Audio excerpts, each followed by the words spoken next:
1101 इस शुभ आंकड़े के साथ आईपीओ की प्राइसिंग की कंपनी ने 1100 से 1101 का प्राइस बैंड था और 175 गुना, पौने 200 गुना भरा ये इशू, जिसको देश के इन्वेस्टर्स ने हाथों हाथ लिया और लिस्टिंग भी दमदार होती हुई नजर आई। लिस्टिंग हुई एकदम तगड़ी 1990 रुपए के आसपास और उसके बाद 2025 रुपए के आसपास का हाई बनाया। लेकिन लिस्टिंग के बाद ही कल ही तगड़ी मुनाफा वसूली आती दिखी, 20% का नीचे का सर्किट भी लगा। आज 1430, 32, 35 के आसपास का लो बनाकर अब नजारा टेक्नोलॉजी का स्टॉक स्टेबल होने की कोशिश करता हुआ दिख रहा है। तो 2 दिनों में गेमिंग बिजनेस करने वाली कंपनी के स्टॉक में बहुत बेहतरीन गेम देखने को मिला, ऊपर और नीचे भी। हाल अभी जो 1400 के ऊपर स्टॉक ट्रेड कर रहा है, 1500 के ऊपर, 1500 के ऊपर है, वो भी अपनी इशू प्राइस से काफ़ी बेहतरीन है। आइए पहले आपको थोड़ा कंपनी का परिचय दे दूँ। नई कंपनी वैसे तो आप पिछले इंटरव्यू में जान चुके हैं, पहचान चुके हैं, लेकिन फिर भी बता दूं अगर आपने पिछला इंटरव्यू मिस किया है, क्योंकि नई नई लिस्टिंग है। देश की दिग्गज मोबाइल गेमिंग कंपनी है। 1999 में इन्होंने कंपनी की कारोबार की शुरुआत की। गेमिंग प्रोडक्ट्स बनाती हैं जिसमें इंटरैक्टिव गेमिंग, ई स्पोर्ट्स और गेमिफाइड ई लर्निंग, ये कुछ इंटरेस्टिंग चीज़ें हैं जिनके लिए कारोबार करती है company. Bharat, Africa, middle east, America, Asia, सब जगह, मतलब कोई ऐसा देश शायद होगा नहीं जहां पर इस कंपनी का कारोबार ना हो। और साथ ही मोबाइल गेम में carrom clash, world cricket championship, क्या क्या नहीं करते हैं, सब कुछ करते हैं। ई स्पोर्ट्स में हैं और सारे तरह के गेम्स और लर्निंग वाले कारोबार में कंपनी है। आइए स्वागत करते हैं 2 खास मेहमानों का। जॉइंट एमडी कंपनी के नीतीश मित्र सेन साहब हमारे साथ कार्यक्रम में शामिल हो रहे हैं, जिन्होंने शुरुआत की इस कंपनी की 1999 में। मुंबई यूनिवर्सिटी से कॉमर्स बैचलर की डिग्री लेकर उसके बाद इस कारोबार को शुरू किया। और साथ ही मनीष अग्रवाल साहब हैं जो कंपनी के सीईओ हैं और 2015 से कंपनी के साथ जुड़े हैं और आपने IIM अहमदाबाद से डिप्लोमा किया है पोस्ट ग्रेजुएट मैनेजमेंट में। आप दोनों का ही स्वागत है। पहले तो आप दोनों को बहुत बहुत बधाई इस दमदार लिस्टिंग की। उससे भी पहले बधाई एक बात की और कि पौने 200 गुना इशू भरना कोई छोटी बात नहीं है, बड़ी बात है। इन्वेस्टर्स ने आपके ऊपर इतना ट्रस्ट किया, भरोसा किया, आपकी कंपनी में पैसा लगाया और लिस्टिंग भी दमदार हुई है। अब नीतीश जी, आपसे सवाल मेरा ये है कि लिस्टिंग हुआ, कल लिस्टिंग में ऊपर भी हुआ, नीचे भी हुआ, आज भी स्टॉक ऊपर नीचे। अब इसको देखकर आपकी भावनाएं क्या है? आप खुश हैं, थोड़े से निराश है, नहीं है, ऊपर 2000 से वापस 1500 आ गया, या फिर न्यूट्रल है, भाई ये चलता रहता है, हमारा भी गेमिंग का काम है, स्टॉक्स में भी गेम होते हैं, तो कैसी भावनाएं आपकी, ये बताइए। अनिल जी, हमारा सोच बहुत सिंपल है। ये हमारे लिए स्टॉक मार्केट एक नया गेम है, पर हम हमारे बिजनेस को, हमारे गेम को ही समझते हैं जी। और मेरा, मनीष का और बाकी टीम का बहुत एक सिंपल फोकस है कि जैसे पिछले 20 सालों में हमने खाली हमारे बिजनेस पे फोकस करा है, लॉन्ग टर्म वैल्यू क्रिएशन पे फोकस करा है, इनोवेशन पे फोकस करा है, वही चीज़ों पे हम फोकस करते रहेंगे। बिकॉज वही हमें वही गेम खेलना आता है और वही गेम हम खेलेंगे। हमारा हेड डाउन करके हमारा काम करेंगे फोकस पे और होपफुली हम वैल्यू क्रिएट करेंगे जैसे पास्ट में हमने क्रिएट करी है हमारे इन्वेस्टर्स के लिए, आगे भी हम करते रहेंगे मिड टू लॉन्ग टर्म। बिल्कुल। डे टू डे का स्टॉक मार्केट गेम मुझे समझ में नहीं आता, तो उसमें हम हमारा ट्रायल नहीं करेंगे। हमको भी नहीं आता सर, 27 साल हो गए, 28 साल अभी तक हम नहीं समझ पाए। लेकिन हाँ, आप जो गेम बनाने और लोगों को जो गेम खिलाने का कारोबार कर रहे हैं, जिसमें आपकी महारत है, अगर वो अच्छा चला तो बाकी स्टॉक मार्केट तो अपने आप अपना ध्यान रख ही लेगा। लेकिन अब चूंकि पौने 200 गुना आपका इशू भरा है, जाहिर सी बात है लोगों की बड़ी उम्मीदें हैं आपसे, आपकी कंपनी से, राइट? इन्वेस्टर्स ने हाथों हाथ लिया है आपके आईपीओ को। ये बताएं नीतीश जी, 2-3 साल में कंपनी को आप कहाँ देख रहे हैं, क्या आपका विजन है? अनिल जी, जैसे आप देखिए, गेमिंग इंडिया में बाकी हम बहुत सालों से काम कर रहे हैं। जो मोबाइल डेटा स्पीड आज अवेलेबल है, जो कॉस्ट पे अवेलेबल है, बहुत सारे लोग अभी मोबाइल गेमिंग के साथ जुड़ रहे हैं और अगले काफ़ी सालों में हमें काफ़ी ग्रोथ दिखेगी इसमें, उसमें कोई अंदाज़ा नहीं है। अगर आप देखिए तो सब लोग अपने आज के दिन काफ़ी टाइम मोबाइल फ़ोन पे स्पेंड करते हैं, उसके लिए एंटरटेनमेंट देखते हैं और ये न्यू फॉर्म ऑफ एंटरटेनमेंट है।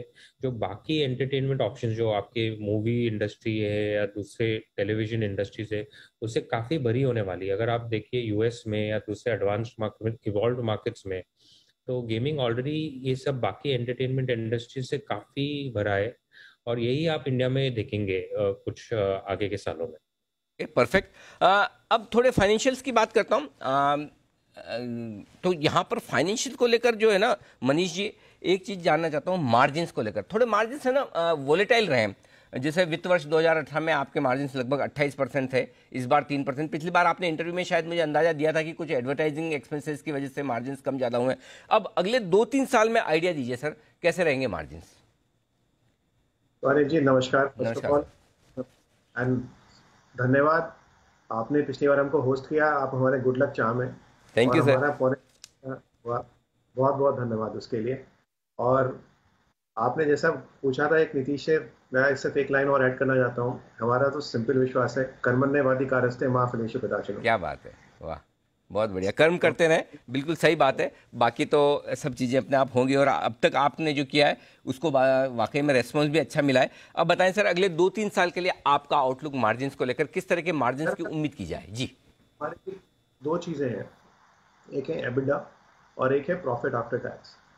अगर आप हमारा एबिडा मार्जिन देखें तो हमारा पहले हाफ में 6.1% था, जो कि 3.48% था मार्च 20 में।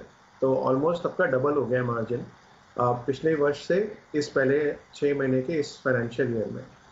हमारा विश्वास है कि जो हमारे बिजनेसेस हैं, चाहे वो लर्निंग का बिजनेस हो, चाहे वो ई स्पोर्ट्स हो, चाहे मोबाइल गेमिंग का हो, जैसे स्केल बढ़ेगा हमारे पास मार्जिन इंप्रूवमेंट का एक नेटवर्क इफेक्ट अंडरलाइंग बिजनेसेस में ऑलरेडी इनबिल्ट है।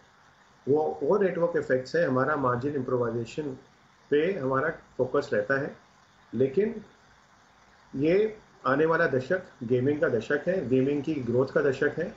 सो हमारी सोच बहुत सिंपल है कि एक सामंजस्य बनाना पड़ेगा आपको अपने ग्रोथ में, रेवेन्यू के और एबिटा मार्जिन्स में। आप खाली एबिटा मार्जिन पे फोकस करेंगे तो इतनी ग्रोथ मार्केट में आपकी स्ट्रैटेजी गलत होगी। तो हमारा सिंपल सा कहना ये है कि रेवेन्यू ग्रोथ कीजिए मार्केट से, मार्केट में के जो मार्केट शेयर है उसका आप उसके आगे रहिए, और अपना हमारा 10 साल का ट्रैक रिकॉर्ड है कि एबिटा प्रॉफिटेबल रहिए और उसमें रहेंगे। जहाँ तक 2018-19 का सवाल था, अगर आप देखें हमारा रेवेन्यू मिक्स पूरा चेंज हो गया है। वो रेवेन्यू मिक्स आपका मार्च 20 और पहले 6 मंथ्स में बिल्कुल अलग है वर्सेस मार्च 18 में।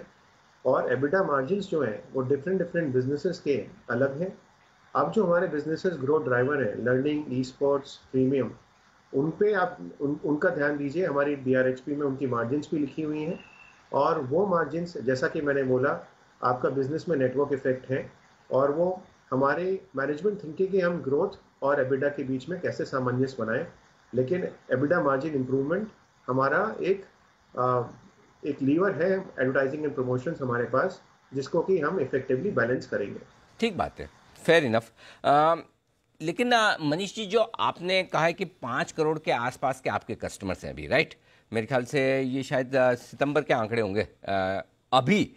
इस वक्त लेटेस्ट आंकड़े कितने हैं आपके कस्टमर्स के, और 2-3 साल में कितना कस्टमर्स आप टारगेट कर रहे हैं सर? अनिल जी, अभी हम लोग अपना ना पूरा डेटा पैक मार्च में कंपाइल करके सेबी में फाइल कर देंगे, जिससे कि हम इसका उत्तर आराम से दे पाए। हम्म। चूंकि इंफॉर्मेशन अभी हमने सेबी में फाइल नहीं की है तो इसका उत्तर हम आपको दे नहीं पाएंगे। ठीक बात हाँ, है। जहाँ तक हमारा मानना है कि यूजर की ग्रोथ इंडिया में बहुत तेजी से हो रही है, और हमारे जो गेम्स हैं, चाहे वो क्रिकेट का मोबाइल गेम हो, या हमारा ई स्पोर्ट्स हो, या हमारी ई स्पोर्ट्स की साइट हो, इन सब की ग्रोथ इंडिया की ग्रोथ के साथ साथ आगे बढ़ती रहेगी। और यही हमारा मानना है, और यही हमने देखा है पिछले 1.5 साल में, 2 साल में, जब से इंडिया में गेमिंग की तेजी आई है डेटा की वजह से। हमारी मार्केट की ग्रोथ और हमारी ग्रोथ दोनों तेजी से हुई है। फिर अच्छा, नीतीश जी, एक सवाल है। 60 रुपए प्रति शेयर आपके बुक्स में कैश है, लगभग 184 करोड़, जो 30 सितंबर के डेटा आपने आरएचपी में दिए उसके मुताबिक। तो अब आपके पास दो ही ऑप्शन है सर, या तो आप बड़ा डिविडेंड विविडेंड दीजिए, या कुछ बड़ा एक्विजिशन कीजिए। दोनों में से क्या करेंगे सर? हाँ जी, आई थिंक हमें ऑब्वियसली अभी बहुत ग्रोथ अपॉर्चुनिटीज दिखती है बिजनेस में, और हम एक फ्रेंड्स ऑफ नज़ारा नेटवर्क जो क्रिएट कर रहे हैं, जो काफ़ी अच्छी कंपनियों के साथ हमारे प्लेटफॉर्म पे जुड़ के काम कर रहे हैं, उसमें हमें सक्सेस भी काफ़ी मिली है पिछले 2-3 साल में, और वो एक मॉडल हमें समझ में आया है। तो हम फ्रेंड्स ऑफ नज़ारा नेटवर्क को बढ़ाएंगे, और जहाँ हमारा कैश है उसके यूज़ कर सकते हैं, पक्का करेंगे। ओके अच्छा, और जो आपकी स्ट्रेटेजी रही है अब तक बिजनेस बढ़ाने की, जैसा आपने पिछली बार भी कहा था कि भाई जो कंपनी जो बिजनेस आपको समझ में आए उनके साथ एग्रीमेंट कर लो, साथ में ले लो उनको, बिजनेस को भी साथ में लो, बिजनेस चलाने वाले लोगों को भी साथ में लो। क्या उसी तरह की स्ट्रेटेजी के साथ आगे जाएंगे, ऑर्गेनिक इनऑर्गेनिक दोनों तरह की ग्रोथ? क्या सोच रहे हैं आप कंपनी के बारे में आगे सर? हाँ, सो हम वही फ्रेंड्स ऑफ नज़ारा स्ट्रेटेजी को डिप्लॉय करेंगे, आगे बढ़ेंगे उसके साथ। जो कंपनीज हमारे डीएनए के साथ मैच करती है और जो कंपनीज की टीम्स, फाउंडिंग टीम्स बहुत पैशनेट हो, एक्सपीरियंस्ड हो, जितनी हमारी मैनेजमेंट बैंडविड्थ बढ़ेगी उतनी हम ये प्लेटफॉर्म को बड़ा कर पाएंगे। तो वो फास्टर वे है हमें ग्रो करने का। ये मार्केट अगले सालों में बहुत तेजी से ग्रो होएगा और इस तरह अलग अलग कंपनीज के साथ जुड़ के, अलग अलग टीम्स को हमारे प्लेटफॉर्म पे जुड़ा के हम इसमें मार्केट लीडर बने रह सकते हैं। सो वो स्ट्रैटेजी हमें लगती है बहुत अच्छी चलेगी। बिल्कुल ठीक बात है। आपसे विदा लूँ उससे पहले एक ही चीज़ मैं कहना चाहता हूँ, आप इसे नीतीश जी और मनीष जी आप इस हिसाब से समझें कि हिंदुस्तान के निवेशकों की तरफ से समझ लें, जो बड़े बड़े फंड मैनेजर्स हैं, जो हिंदुस्तान के बड़े इन्वेस्टर्स हैं, वो लग रहे हैं हिंदुस्तान में हमारे पास ऐसी कंपनियां हैं नहीं जिन्हें हम ये कह सकें कि ये हमारी कंपनी जो नैस्डैक के टक्कर की है, या अमेरिका में जो एसेट लाइट मॉडल वाली जो बड़ी बड़ी कंपनियां बनती है। तो आपकी कंपनी से उम्मीदें बहुत हैं हमारे लोगों को। ये अपनी तरह की पहली कंपनी है जो यहाँ लिस्ट हुई है और इसमें संभावनाएं बहुत है। तो लोग बहुत उम्मीद लगाकर आपसे बैठे हैं, तो आपके कंधों पे जिम्मेदारी ज़्यादा है और रेस्पॉन्सिबिलिटी ज़्यादा है। अब की उन उम्मीदों पर आप पूरा उतरें। हमारी शुभकामनाएं आपके साथ है कि आप एक ऐसी कंपनी बनाएं जो न सिर्फ हिंदुस्तान में बल्कि दुनिया में गेमिंग में वर्ल्ड लीडर बने। तो इस नई पारी की आपने जो शुरुआत की उसके लिए बहुत बहुत शुभकामनाएं। और सर बहुत बहुत धन्यवाद हमारे लिए वक्त निकालने के लिए।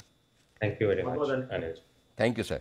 तो ये थे नज़ारा टेक्नोलॉजी के टॉप मैनेजमेंट नीतीश मित्र सेन साहब और साथ ही मनीष अग्रवाल साहब अपनी कंपनी की योजनाओं के बारे में आगे बात करते हुए। एक बेहतरीन कंपनी जिसने शुरुआत की है, देखते हैं इन्वेस्टर्स की उम्मीदों पर आगे चलते हुए कितना खरा उतरती है, लेकिन अपनी तरह की एक अलग कंपनी जिसे बाजार उम्मीदों की नज़र से देख रहा है।